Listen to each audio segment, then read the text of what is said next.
ما در محدودگاه رقم 2 بیمارخانه کسلی‌های سیرویتی شهر خوجند قرار داریم که در اینجا گروه بیماران که شبهه به بیماری کووید در آنها موجود است قرار دارند و وضع سلامتیشان خوب میشد.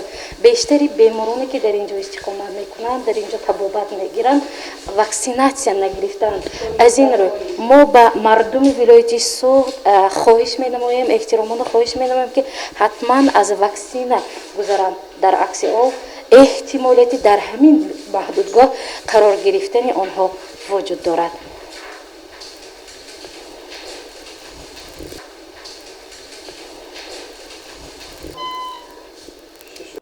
اینجا منطقه سرخ است. گروه بیماران شبهه به کووید 19 تبابت میگیرند. تحلیل متخصصان سیرایت شناسی بیمارخانه کسلی‌های سیرایتی شهر خوجند نشان می‌دهد که اکثر آنها از واکسینه بر ضد کرونا نگذشتند. از این روی وضع سلامتی آنها نسبتاً خوب نیست. سیرایت شناسان میگن آنهایی که بر ضد کرونا از ایمونیزاسیون گذشتند بدون گذاشتن تجهیزات نفسی صنعی سلامتیشان بهتر میگردد، زیرا آنها بیماری را سبکتر میگذرانند.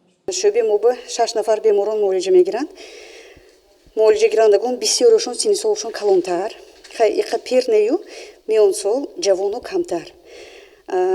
بسیارتر بیمارانی که واکسن نگرفتند آنها بیمار میشند.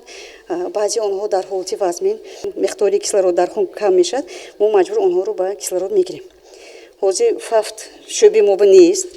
یک لوج میکنیم، من ببینید 4 نفر مدرسه، 4 نفر همچنین خورد، 2 نفر دکترو معالجه کردیم، همین کسالو نگاهبین کردیم، همشون نقشه رفتوسیان. این مرد 66 ساله است. ساکن شهر خوجند می باشد. پس از چنگ و غبار و افلاس شوی هوا نفس کشیش دشوار گردیده در خود حرارتی بلند را احساس نمود. این حالت نه تنها به خودش اینچنین به همسرش مشاهده گردید. تصمیم گرفت که در بیمارخانه کسلی‌های سیرایتی تبابت گیرد. میگوید که بر ضد کرونا ویروس واکسینه گرفته است. محض از این حساب بیماری را به طور سبک میگذراند. حد دوشه از چهارم پلیکلینیک گفتگی سنتیابر و آگوست خیلی بوده. حدشم یا مایسر تیپ که تمام. همین طور رفته بود بیقواتر شدم.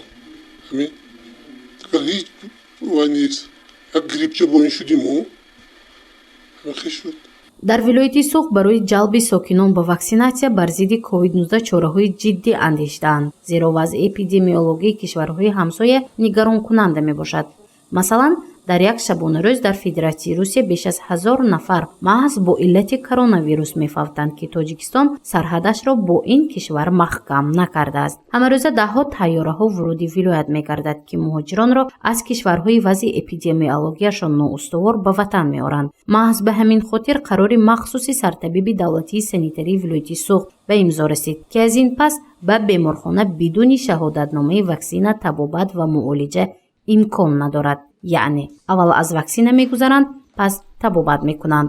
حالاتایی که میشوند در بیمارخانه علل خصوص مهاجرانی که برمیگردند از دیگر دولت ها البته با تبابت فرا گرفته میشد و آنها احتمالیت منبع سیرایت را ما گمانبر میکنیم. به این خاطر ما تصمیم گرفتیم که البته آن نفرانی که به واسطه از مهاجرت آمدند و آن نفرانی که در یعنی که با بستری جلب کرده میشن البته با گواهنامه در بیمارخانه ها قبول کرده شد تا اینکه همین سیرایت در خود بیمارخانه سر نزند، چون که در بیمارخانه اساسا شخص های ناسالم اساسا بیمار تبابت میکنند که آنها گروهی یعنی که به واسطه که ایمونی یعنی که حساسیت پاست ایمنیتی پاست دارند که به واسطه به همین سیرایت دچار شدنشان از احتمال دور نیست. در ولایت سوغد گروهی مقصدناک که میباید بر ضد کرونا ویروس ام کرده شوند 1,123,160 نفر را تشکیل می‌دهد. از روی اطلاع متخصصان مرکز جمهوری ایمونوپروفیلاکتیکا در ولایت سوغد حالا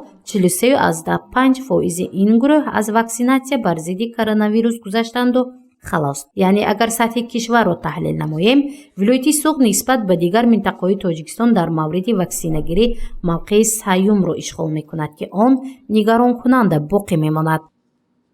از روی جدولی که مترتیب می‌کنیم یعنی که ما هر روز سطح فراگیری جمع بست میکنیم و گفته میتونم که بعضی ناحیه‌ها فایزناکی‌هاشون 62% به نپرمیر ناحیه عینی رسیدگی 71% шаҳри ноҳияи шаҳристон, дар шаҳри хуҷанд 52.1% аҳолӣ фарогирифташудагӣ, каме пастар дар ноҳияи масчор, яъне ки 36.8% ташкил медиҳад. гуфтанам дар кор ки ба ҳама шаҳру ноҳия мувофиқи фарогириҳошон ваксинаҳо тақсимот мешавад бо мувофиқат бо раёсати тандурустӣ ва айни хол аз сабаби он ки баъзи шаҳрвандон тиҷорати меҳнатӣ ва сафарбар карда шудагӣ ҳамаҳоя мушкил дарёфт карданд ва фарогирӣ сал мушкилтар афсӯс. мутахассисон иттилоъ медиҳанд ки ҳоло дар вилояти Суғд 5 намуди ваксина вуҷуд дорад ки ҳар яки он сертификати созмони умумии ҷаҳонии тандурустиро доро мебошад. AstraZeneca Шветсия, коронаваки ҷумҳурии мардумии Хитой, ганковид ваки Федератсияи Русия ва инчунин Pfizer ва Modernaи истеҳсоли Иёлоти Муттаҳидаи Амрико мавҷуд мебошад ки шумораи он 79402 вояро ташкил медиҳад. аз ин рӯй сокинон интихоби ваксинаро доранд ва сари вақт бояд аз ваксинатсия гузаранд. сокинони шаҳри хуҷанд ва дигар миқёси вилоят ҳам нисбати ваксинакунонӣ, яъне ки нисбати маъракаи муҳими ки яке аз роҳҳои пешгирии ин сироят ваксинатсия мебошад, яъне ки фаъол иштирок намекунанд, яъне ки фоизнокӣ нисбат ба дигар минтақаҳои ҷумҳурии Тоҷикистон дар вилояти Суғд паст боқӣ мемонад.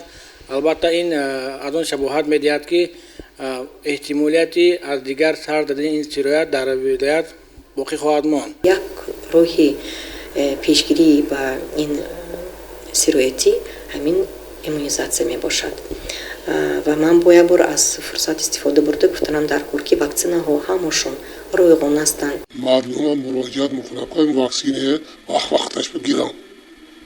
бояд бекор бо давлат ройгон барои моҳо додгоҳшон диҳад.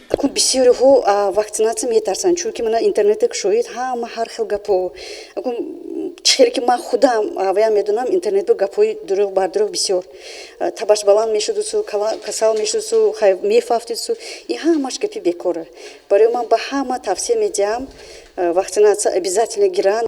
таҳлили мутахассисони эпидемиолог ва иммунопрофилактика нишон медиҳад ки эҳтимолияти ба қайд гирифтани мавҷи навбатии коронавирус вуҷуд дорад. маҳз аз ин ҳисоб сокинонро зарур аст ки нисбати COVID-19 ваксина гиранд то иммунитети умумӣ дар минтақа ҳосил гардад. зеро доштани ниқоб ва гирифтани ваксина роҳҳоест ки барои паст намудани сатҳи сироят кӯмак менамояд. ваксинатсия бар зидди коронавирус дар тамоми марказҳои саломатӣ ройгон ба роҳ монда шудааст. гузориши мафнушкура Наимҷон Аюбов барои барномаи иттилооти хабар.